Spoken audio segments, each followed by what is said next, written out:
a ele: olha, pense direitinho antes de promover essa ação, pense direitinho antes de tomar essa atitude, porque o Poder Judiciário, ele é lento, o Poder Judiciário, ele é moroso, o Poder Judiciário não nos atende com a duração razoável que o processo impõe lá no artigo 5º da Constituição. E aí, parando para observar este ponto em específico, recentemente eu estive em Brasília, participando de um congresso sobre inteligência artificial no Superior Tribunal de Justiça Militar, e a ministra Elizabeth, ela trouxe uma consideração muito interessante, e foi legal porque ela não, nesse momento a reunião não estava sendo gravada, o congresso não estava sendo gravado, estava no início de introdução de um dos palestrantes, e esse palestrante, no início da sua fala, ele disse exatamente essa frase: o Poder Judiciário é um Poder Judiciário moroso. E na hora eu olhei para a ministra e o semblante dela mudou, caiu. Mas caiu de uma certa forma que eu falei assim: ou ela vai interromper ele, ou ao final ela vai fazer algum tipo de consideração. Só que como é um evento, né, e tal, eu até achei que ela foi muito elegante. Ela esperou a finalização da fala dele, ela deixou parar de gravar, e no momento que ela estava fazendo ali algumas considerações, ela disse o seguinte: como nós podemos falar de um poder judiciário moroso se, enquanto eu estava aqui, eu despachei com a minha assessora 3 liminares que estavam aqui pendentes. Eu estava trabalhando enquanto eu estava aqui. E por que eu estava aqui? Eu estava aqui porque isso é uma forma de fomentar o desenvolvimento do conhecimento. E se nós pudermos utilizar as tecnologias a nosso favor, que seja. Agora, nós trabalharmos com um prenúncio de que o Poder Judiciário ele é moroso, é nós já trazermos uma falsa identidade para aquilo que a gente já acredita que vai vir a ser. E aí, quando ela disse isso, eu me peguei na reflexão, porque durante, não tem tanto tempo assim, durante o meu tempo de faculdade, eu sempre ouvi: olha, o Poder Judiciário é um Poder Judiciário moroso. Hoje, trabalhando com a Justiça, eu vejo que o Poder Judiciário ele é realmente moroso. Só que hoje, quando eu faço essa análise, faço esse contraponto, olhando do Poder Judiciário para conosco, será que o nosso Poder Judiciário ele possui aparelhamento para dar condições para que um magistrado, um ministro, uma pessoa, ele possa ter acesso à justiça efetivamente com velocidade, com agilidade? Será que nós temos esse aparelhamento? Será que nós temos essa condição? E aí eu me pego a refletir. Quantas relações jurídicas nós, Neiva, Ana, Daniel, Camila, Celso, Helder, Daniela, Marjorie, Bruno, Camila, Alana, Mário e todos os demais que eu não consigo ver aqui na tela, quantas relações jurídicas nós temos no nosso dia e que elas não dão errado? Elas não dão errado. Se nós não soubermos responder essa pergunta, é só nós começarmos a fazer a nossa rotina. Acordamos pela manhã, acendemos a luz, primeira contratação está ali feita: prestação de serviço de luz. Nós só conseguimos dormir com paz porque nós temos ali uma tutela garantida do direito à boa vizinhança, direito ao silêncio, direito a lei orgânica de Belo Horizonte. Ela diz que após as 6, após a meia-noite, você tem que respeitar um mínimo de 45 decibéis, é um direito constituído. É uma relação jurídica constituída. Fui ao banheiro, utilizei água, relação de prestação de serviço, Copasa está ali. Fui à padaria para comprar o meu pãozinho diário, prestação de serviço não, compra e venda, estou ali, relação jurídica, consubstanciada pela entrega da coisa móvel. Ele me deu o pãozinho, eu dei ali o dinheiro, a relação se finalizou, tradição feita, contrato de compra e venda efetivado. Fomos ao nosso serviço, relação de trabalho, relação de emprego. Utilizamos as vias públicas, relação de tomadores de serviços públicos. Fomos ao posto de gasolina abastecer, compra e venda. Fomos ao restaurante almoçar, compra e venda. Viemos para casa, e estamos dentro do nosso condomínio, dentro da nossa casa, temos ali segurança, temos aí à noite, às vezes, outros afazeres, às vezes academia, às vezes outros cursos, relação jurídica. E dessas tantas relações jurídicas que nós temos no nosso dia a dia, quantas dão errado? Se nós formos parar para pensar, é mínima a quantidade de relações jurídicas que nós temos no nosso dia a dia que dão errado. Mas é que as que dão errado são as que aparecem. E essa é a doença. Essa é a doença. Só que o pouquinho todo dia vira um pocão. E como trabalharmos isso? Porque esse pocão, pela nossa falta de cultura com relação a rever os nossos processos de resolução de controvérsias, nós acabamos por bombardear o Poder Judiciário, que não raras vezes não tem aparelhamento para atender o jurisdicionado, e ele se torna moroso. Moroso. E nesse grande viés, talvez hoje é o pensamento do Poder Judiciário brasileiro, que é tentar entregar, e aí eu falo isso de uma forma muito categórica, vendo congressos em que participam ministros, em que participam juízes, de diversos órgãos distintos, inclusive, de poderes distintos aí do âmbito da justiça, eu nunca ouvi dizer que o ato de sentir, porque a sentença ela deriva do ato de sentir, da palavra lá do grego, que é sentimento, eu nunca ouvi um magistrado dizer, olha, uma sentença ela vai deixar de ser sentida, ela vai deixar de ser finalística, ela vai deixar de abordar aquilo que é a controvérsia de fato, por causa de uma inteligência artificial que vai vir aqui me ajudar a solucionar isso com maior velocidade. Nunca ouvi dizer isso. Nunca ouvi dizer que a tomada de decisão em um processo judicial ela vai deixar de passar pelas mãos de uma pessoa que tem, né, lá inerente ao princípio do juízo natural, competência para tomar determinado ato e resolver determinada disputa. E por que eu estou dizendo isso para vocês? Porque nós temos que sair do pressuposto que a inteligência artificial ela é algo que é artificial. Ela não é algo que é humano. E aqui eu acho que está o grande contraponto e que nós temos que desenvolver dia após dia. Se o Poder Judiciário ele está aceitando que novas tecnologias sejam incrementadas para auxiliar o advogado, para auxiliar o cidadão, para auxiliar a sociedade, para receber e prestar um serviço jurisdicional com maior agilidade, seja aí através do processo eletrônico, seja aí através dos vários robôs que nos ajudam a captar protocolos de petição que nos ajudam aí a fazer N expedientes dentro do processo judicial ou dentro da tomada de decisão judicial, nós temos que pensar que todo esse aparelhamento ele só serve para nos auxiliar, nunca para substituir a mente humana. E por que eu estou batendo muito forte nessa tecla de não substituição da mente humana? Porque nós temos hoje diversas outras ferramentas, e aí aqui nós podemos abrir dois parênteses. Essas ferramentas, elas não vão dar um passo para trás, pelo contrário, ferramentas, elas serão aprimoradas, porque nós, a sociedade, nós como cidadãos, nós precisamos disso, é a inventividade do ser humano sendo buscada ao futuro, né?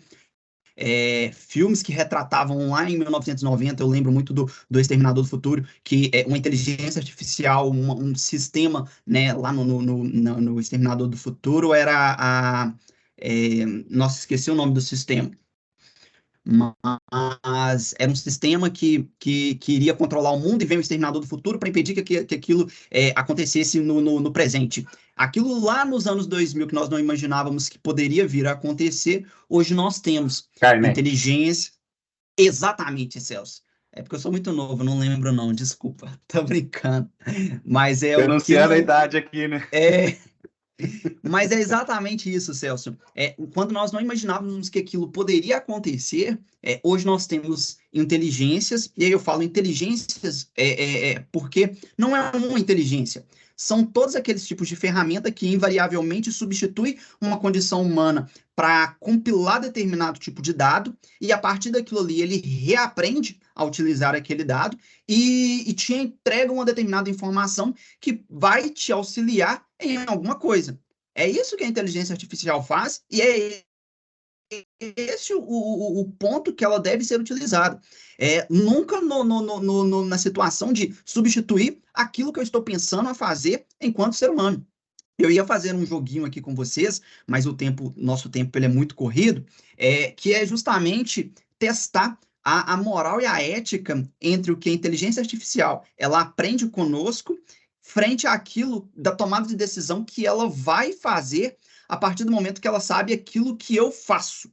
E o exercício ele é normalmente assim. Imagine esses carros autômatos que utilizam inteligência artificial para dirigir, para se locomover, substituindo ali uma função que é do ser humano, de estar na frente do volante ao dirigir.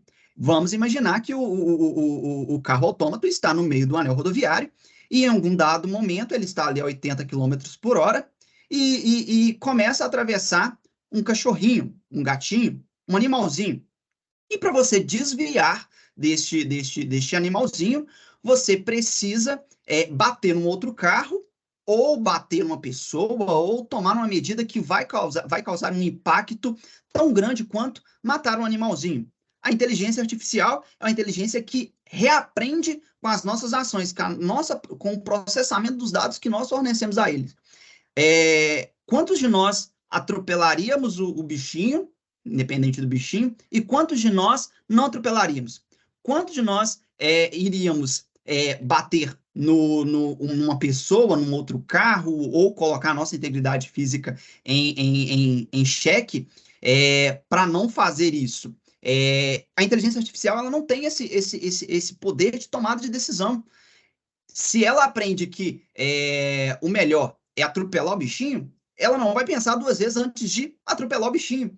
Assim como, se ela aprende que o melhor é proteger o bichinho, se tiver uma senhora na frente, uma grávida na frente, se tiver uma pessoa na frente, se tiver uma escola na frente, ela vai aprender que ela tem que evadir e atropelar e chegar ali e bater ali.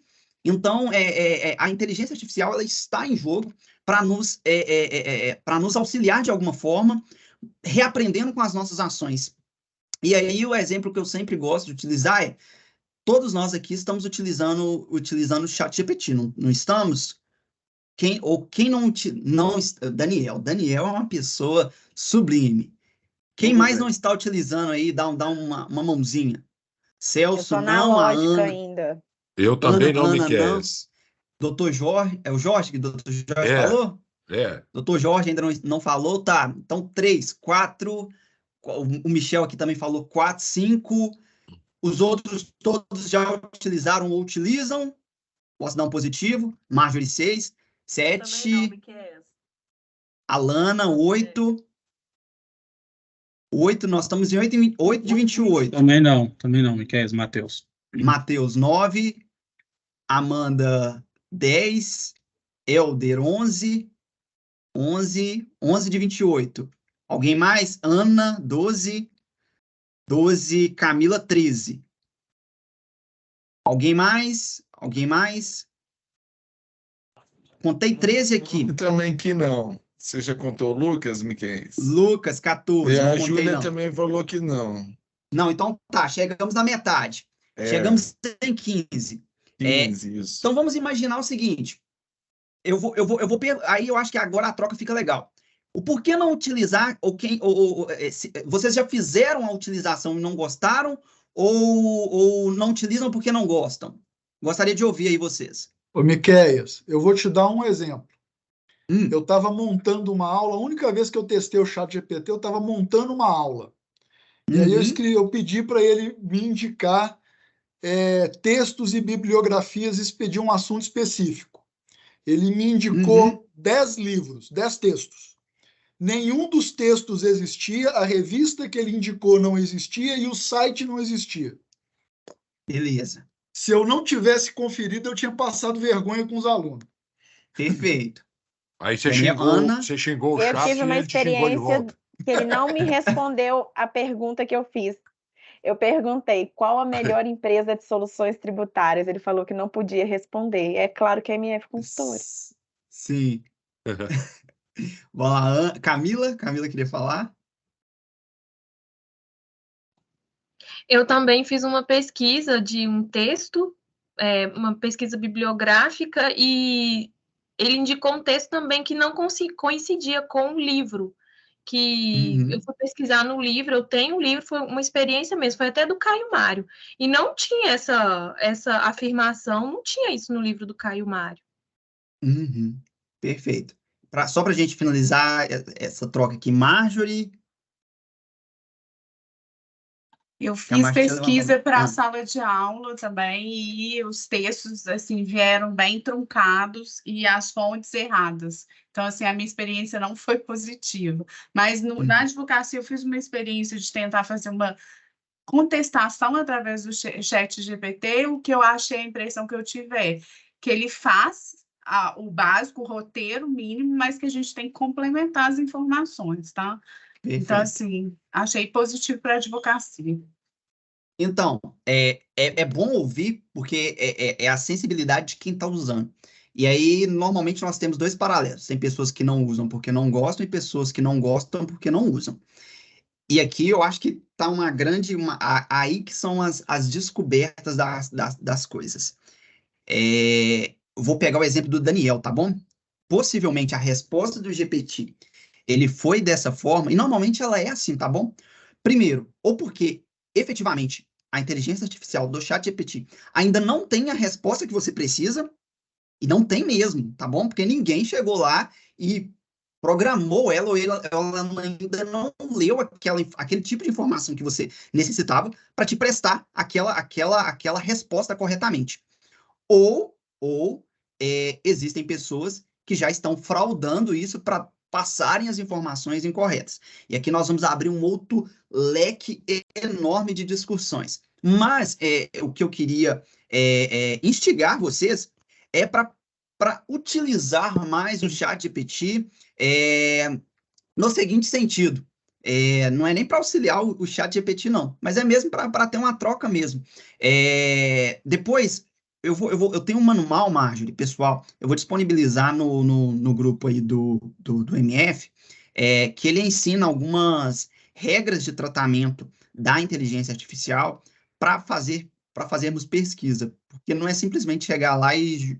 A ideia é essa, tá bom, pessoal? Chegar lá e jogar lá, súmula 380 do STF, explicação, fundamentação, e ele nos dá ali todo o fundamento para nós podermos tirar ali a razão de decidir daquela súmula.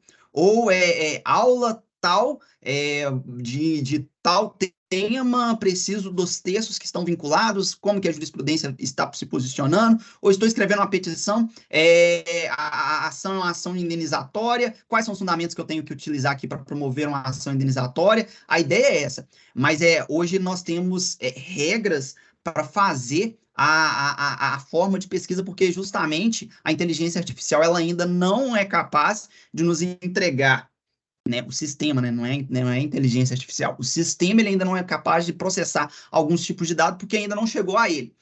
O que eu vou falar para vocês é o seguinte, depois que vocês fizerem essa pesquisa através desse manual que eu tenho, vamos marcar uma nova conversa para nós vermos se vai entregar melhor resultado. E aí, por que eu falo sempre quanto ao ChatGPT? É a melhor inteligência artificial que nós temos hoje? Não, é de longe a mais popular. Mas é a melhor? Jamais. Nós temos outras muito melhores e que entregam outros resultados.